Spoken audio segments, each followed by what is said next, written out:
દાહોદમાં રાષ્ટ્રીય માર્ગ સલામતી માસ અંતર્ગત રિક્ષા ચાલકોની આંખોની તપાસનો કાર્યક્રમ યોજાયો હતો। રિક્ષા ચાલકોની આંખોની દેખવાની ઓછી ક્ષમતાના કારણે નાના મોટા અકસ્માતો થઈ રહ્યા છે, ત્યારે આજે દાહોદમાં નેશનલ રોડ સેફટી માસ અંતર્ગત રિક્ષા ચાલકોની આંખોની ચકાસણી કરી નિદાન કરાયું હતું।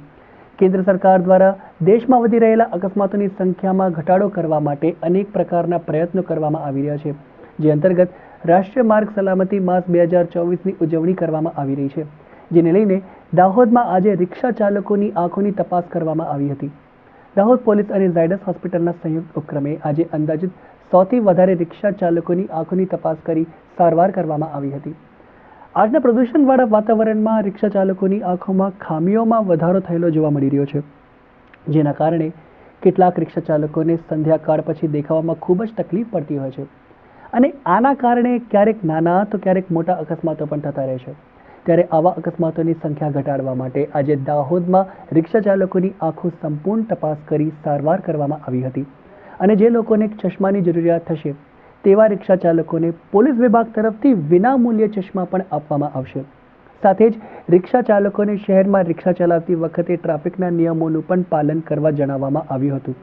ત્યારે રિક્ષા ચાલકોએ પણ ટ્રાફિકના નિયમોનું ચુસ્તપણે પાલન કરવાની ખાતરી આપી હતી। આજ રોજ દાહોદ જિલ્લા ખાતે પણ ઝાયડસ હોસ્પિટલના સહયોગથી ટ્રાફિક શાખા અને દાહોદ જિલ્લા પોલીસ તરફથી ડ્રાઈવર ભાઈઓના આઈ ચેકઅપનો કેમ્પ રાખવામાં આવ્યો છે। એનો મુખ્ય હેતુ એ છે કે ઘણીવાર રિક્ષા ચાલકો કે ટ્રક ચાલકો કે આ વાહન ચાલકો હોય છે, એમને પોતાને ખબર જ નથી હોતી કે તેઓની દ્રષ્ટિ, તેઓના વિઝનમાં કંઈક ખામી છે।